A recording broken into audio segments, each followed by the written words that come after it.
네, 이번 주제는요. 글로벌로 연결되는 동대문 패션 생태계입니다. 많이들 궁금하시죠?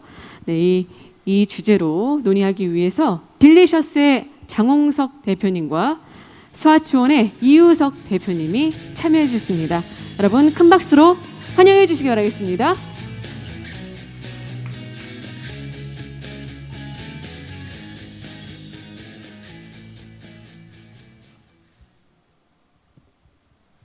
네, 안녕하세요.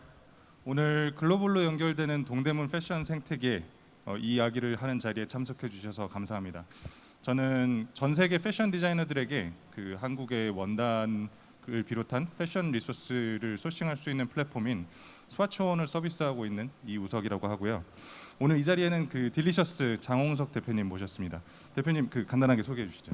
네, 안녕하세요. 저는 딜리셔스의 장홍석이라고 하고요. 그 패션 B2B 플랫폼 신상마켓을 운영하고 있습니다. 네, 만나뵙게 돼서 반갑습니다. 네, 우선 뭐 글로벌 진출이라고 하면 이제 저희 대한민국 사람들 입장에서는 이제 좀 가슴도 뜨거워지고 할 얘기가 많을 것 같은데요. 우리나라는 뭐 아주 옛날부터, 그러니까 이제 한국 전쟁 이후부터 항상 이제 글로벌 플레이어로서 성장하기 위해서 무던히 많은 노력을 해왔고 또 눈부신 성과를 얻어왔잖아요.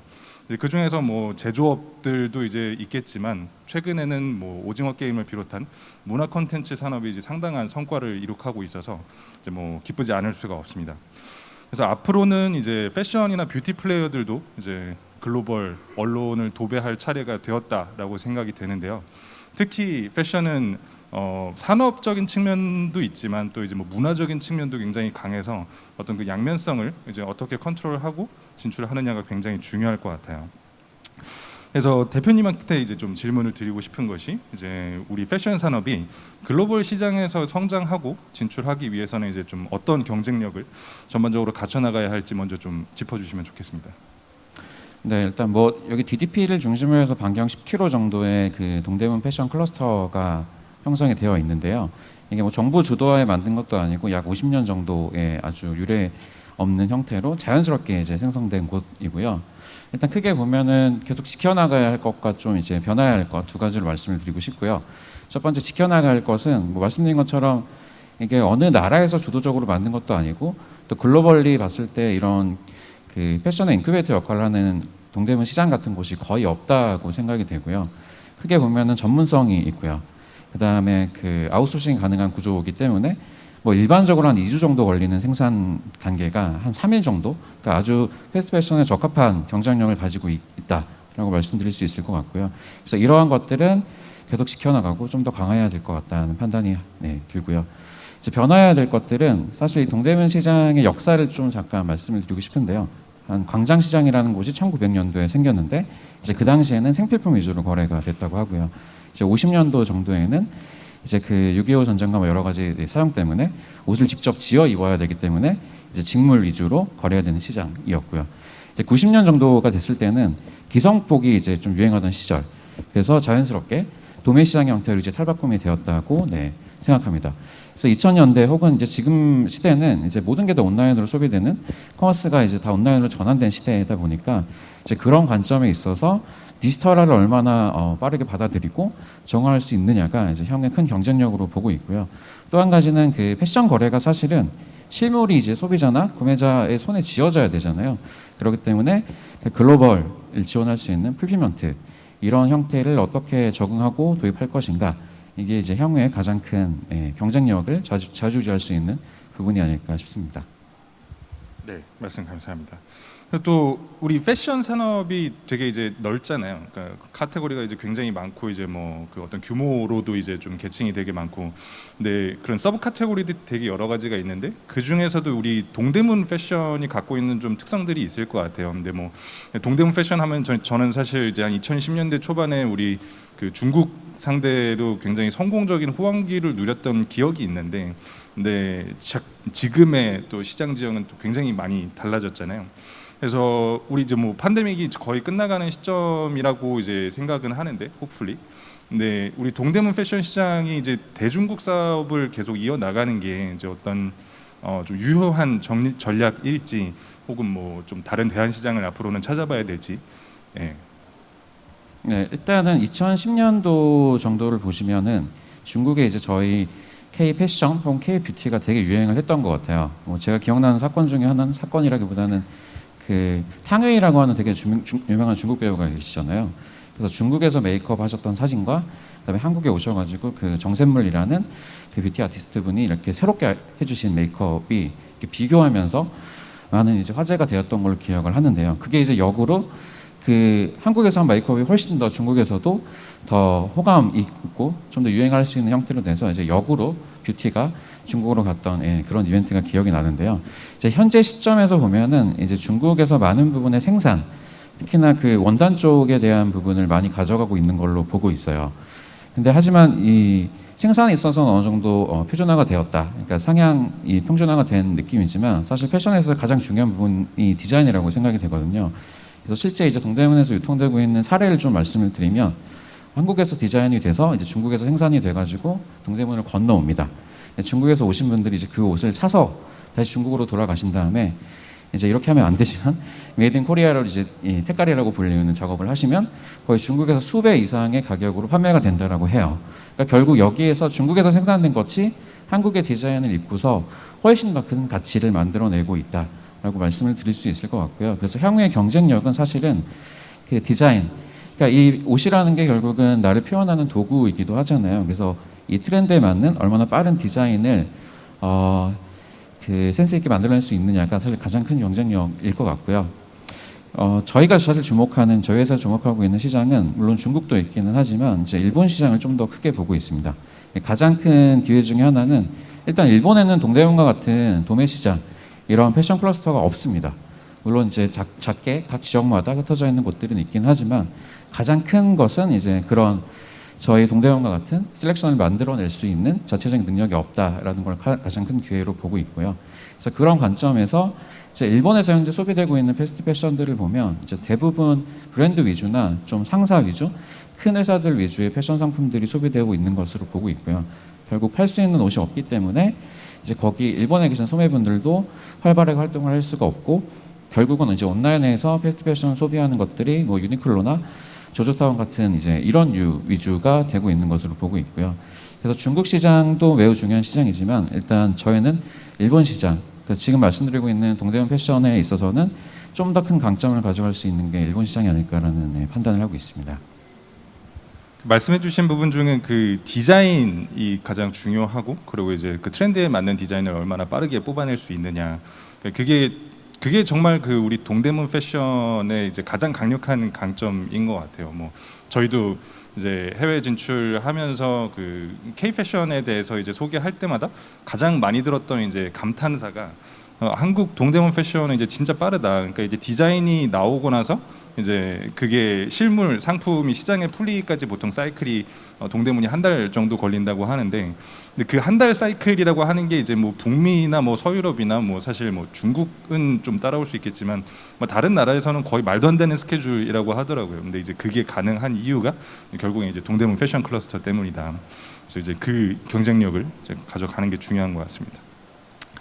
또 글로벌 진출이라는 거를 좀 생각하다 보면 이제 그 나라에 결국에 이제 상품을 들고 가서 이제 뭐 어디서 판로를 개척을 하고 이제 소비자 혹은 이제 뭐 바이어를 이제 어디서 찾아야 할 것인가가 가장 먼저 시작하게 되는 고민이잖아요. 근데 이 점에서 이제 좀 내수할 때랑은 다르게 어려운 게 이제 우리는 한국 사람들이니까 뭐 어떤 채널을 이용해야 될지 이제 대략 보통 이제 알고 이제 찾아서 이제 공략을 해 나갈 수가 있는데, 다른 나라로 가게 되면 이제 뭐 국가마다 또 문화권마다 이제 잘 사용하는 채널이 다르고 그런 걸 이제 매번 새로 이제 공부를 하고 뭐 마케팅 전략도 짜고 이제 좀 그 문화권에 맞는 이제 스페시픽한 전략을 가져가야 되잖아요. 이런 점이 그러니까 좀 글로벌 진출할 때 가장 좀 처음 만나게 되는 허들인 것 같아요. 그래서 뭐 좀 이런 문제를 해결할 수 있는 플랫폼에서 제공할 수 있는 이제 솔루션 이랄 게 있을까요? 일단은 좀 진부한 말씀일 수도 있기는 한데요. 네, 가장 한국적인 게 가장 글로벌에 적합한 게 아닌가 싶습니다. 그러니까 예를 들면 뭐 많이들 보셨겠지만 최근에 오징어 게임 같은 경우에는 이제 우리나라에서 주로 하던 이제 어린 시절에 하던 놀이들이 많이 들어가 있잖아요.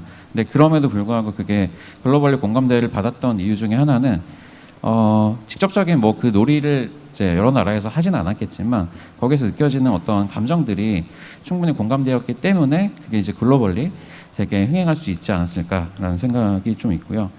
그래서 뭐 혹은 일본 같은 경우에는 넷플릭스 이제 상위 탑10 컨텐츠 중에 절반 이상이 이제 국내 컨텐츠들인데 그 컨텐츠들이 사실은 해외를 타겟으로 만든 것들은 아니잖아요.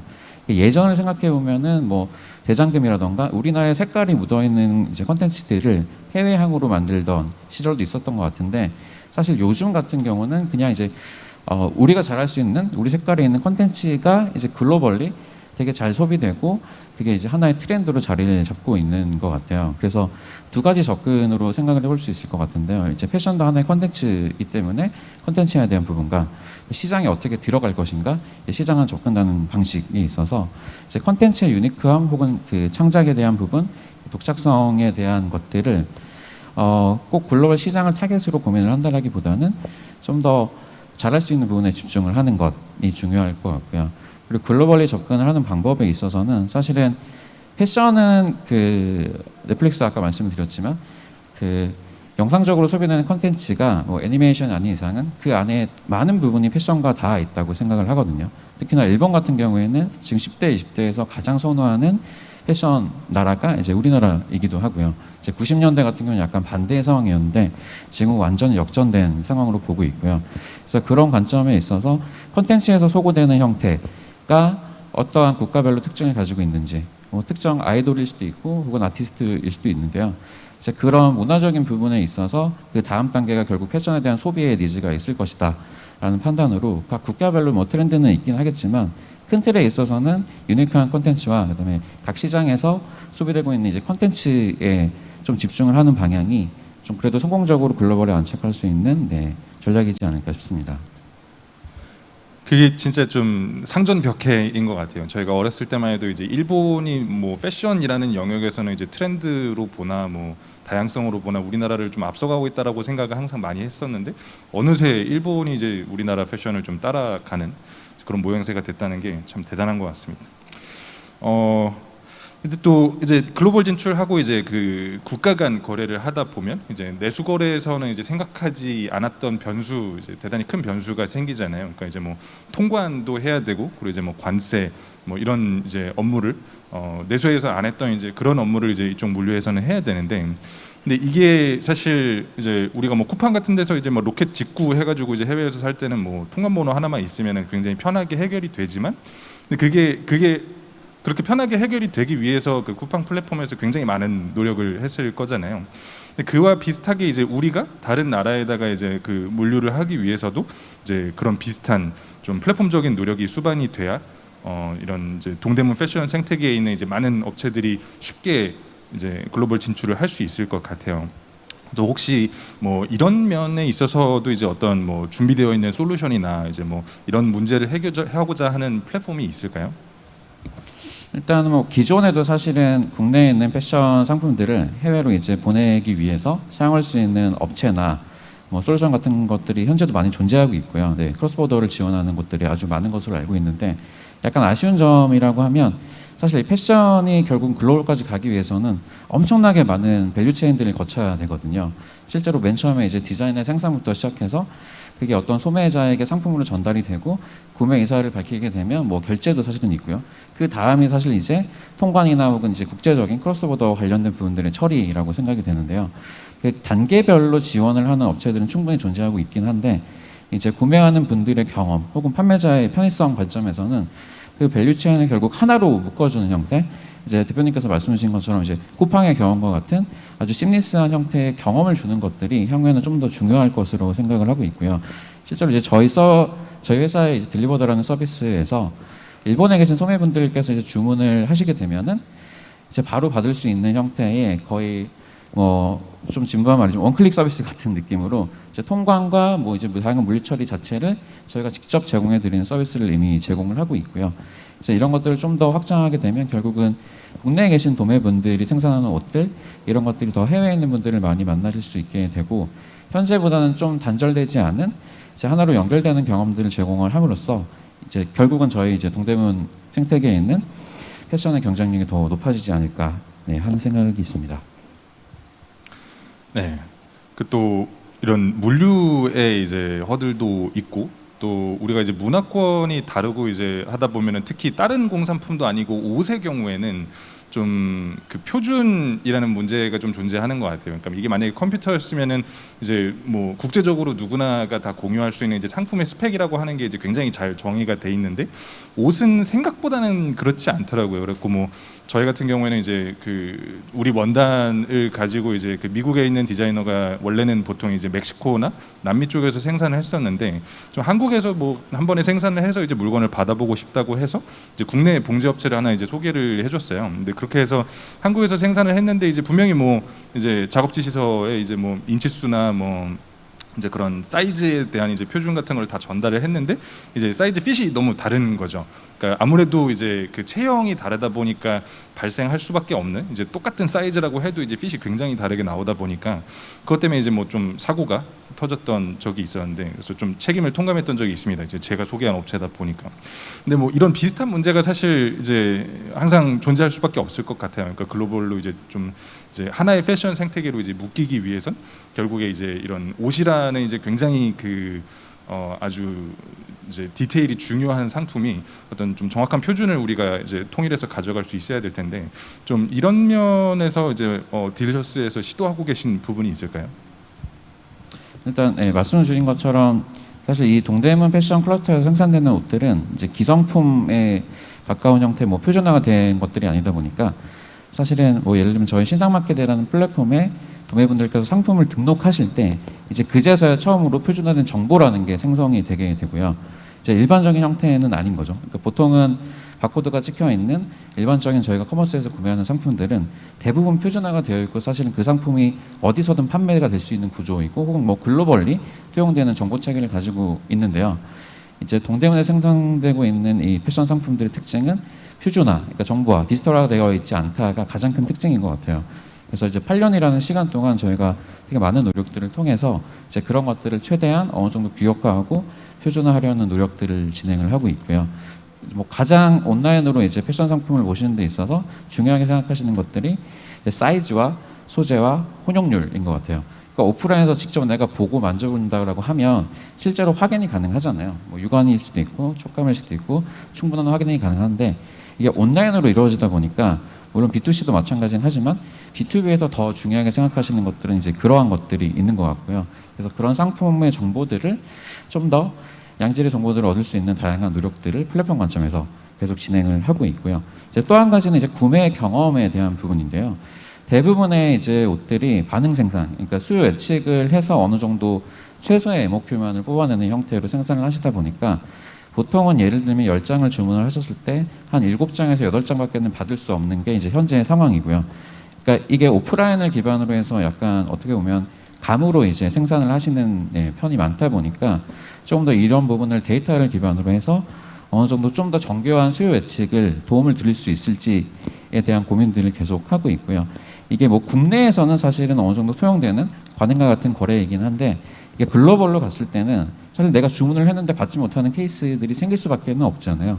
그래서 이게 국내 공감대는 어느 정도 있긴 하지만 글로벌리 통용될 수 있는 이제 경험으로 가기 위해서는 이제 앞서 말씀드렸던 상품 정보를 좀 더 체계화하면서 이제 수요 예측에 대한 부분들도 이제 데이터나 기술을 통해서 좀 더 많은 도움을 드릴 수 있지 않을까 하는 생각을 하고 있습니다. 그 말씀 주셨던 부분 중에 이제 그 이제 배송이 다 완료되고 난 이후의 사후 관리에 대한 부분이 좀 더 이제 우리가 얘기해 볼 만한 부분인 것 같아요. 그러니까 뭐 사실 내수의 경우에는 이제 우리가 물건이 다 발송되고 나서 이제 뭐 문제가 있다라고 하면 이제 뭐 아주 쿨하게 그냥 환불 처리를 해줄 수도 있고 아니면 교환을 해준다든지.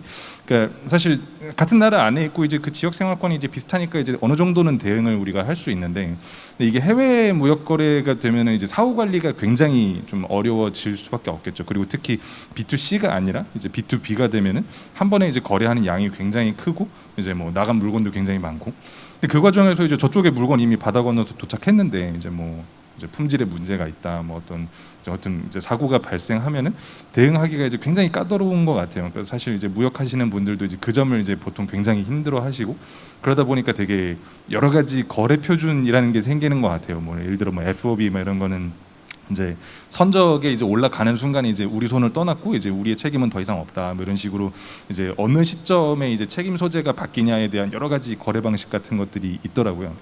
그래서 우리가 이제 뭐 이제 그렇게까지 이제 큰 거래로 시작을 하지는 않더라도 사실 작은 거래에서도 그런 사후 관리 이슈는 생길 수밖에 없을 텐데 이 글로벌 B2B 거래에서는 이제 사후 관리에 대해서 이제 좀 어떻게 좀 운영을 해 나가는 게 좀 좋은 방식일까요?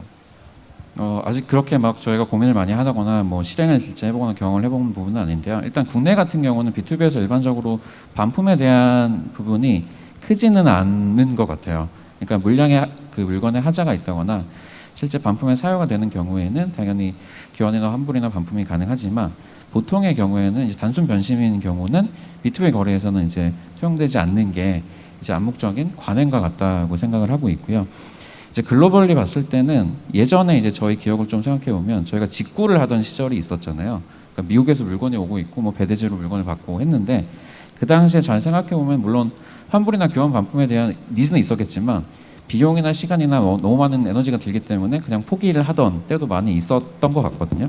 그래서 지금 일본 시장을 보면 보통 일본의 패션들은 재고를 다 보관한 상태에서 이제 판매를 시작하는 것 같아요. 그러니까 정확한 100개의 재고가 있으면 이제 100개의 수량을 판매할 수 있다인 거죠.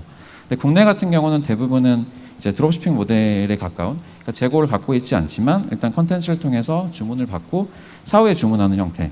그러다 보니까 뭐 이제 재고 확보가 안 되면 배송이 늦어진다거나 이런 형태가 있지만 대신에 교환이나 환불이나 반품이 그래도 어느 정도는 가능한 형태인 것 같고요.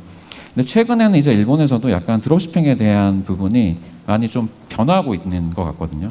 그러니까 기존에는 그 약간 일본의 문화 특성이나 국민성 등을 통해서 정확하고 믿을 수 있고 뭐 신뢰 이런 것들이 되게 중요했기 때문에 재고가 있는 상황에서만 사실 판매를 계속 일어나게 됐고 교환 반품 이슈가 크게는 없었다고 생각하는데요.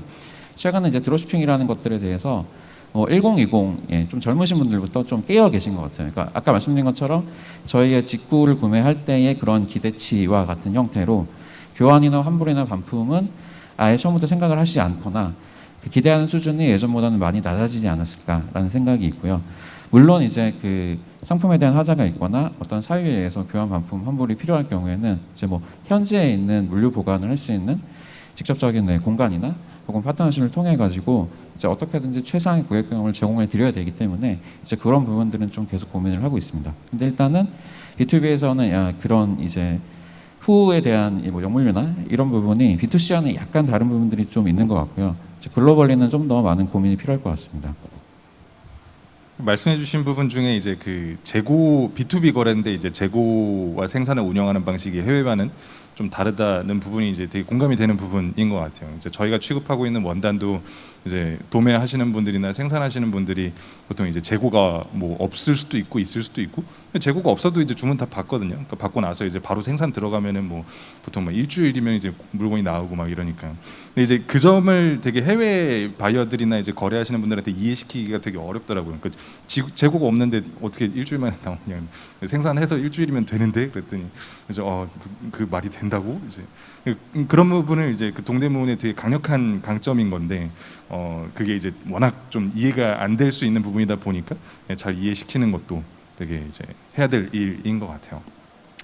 네, 뭐 마지막 질문을 하나 드리려고 해요. 그 딜리셔스에서는 앞으로 이제 좀 이런 이제 지금까지 얘기했던 이제 동대문 패션 시장 B2B의 이제 글로벌화를 위해서 이제 어떤 점들에 이제 맞춰서 활동을 하고 계신지, 앞으로의 전략은 무엇인지.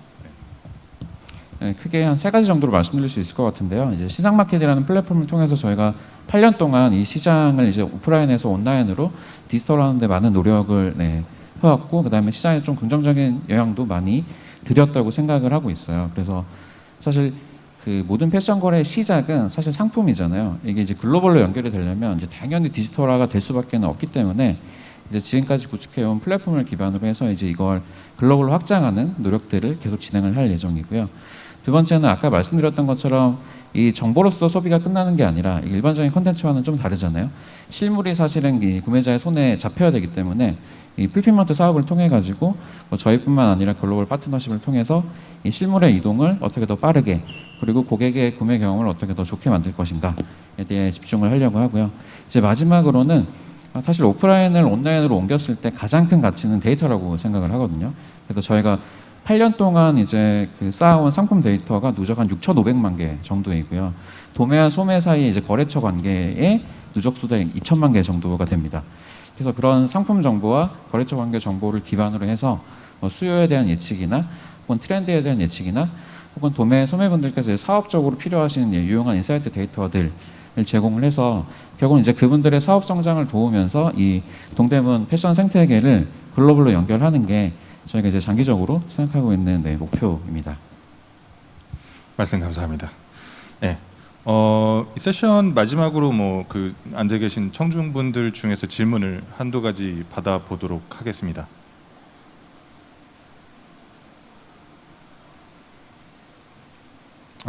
예.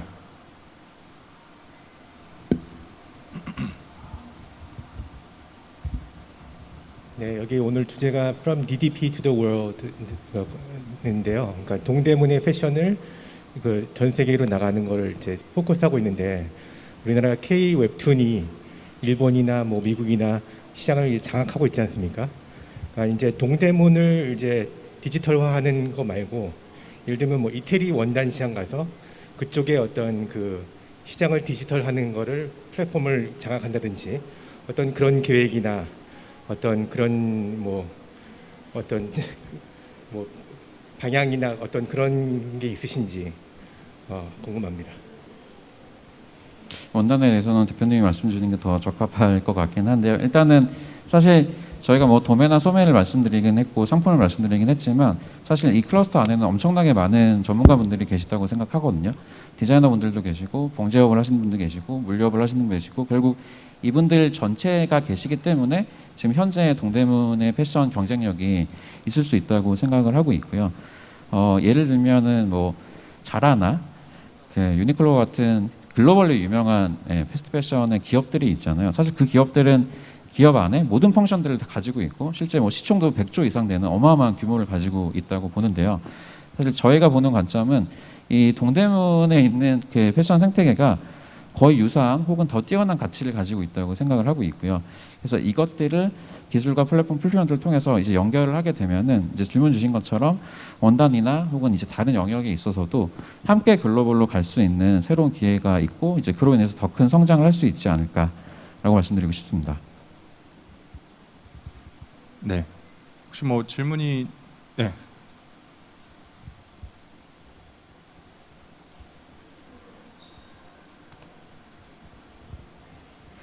예, 반갑습니다. 중구청에서 동대문 패션 도매 시장 담당하고 있는 담당자고요.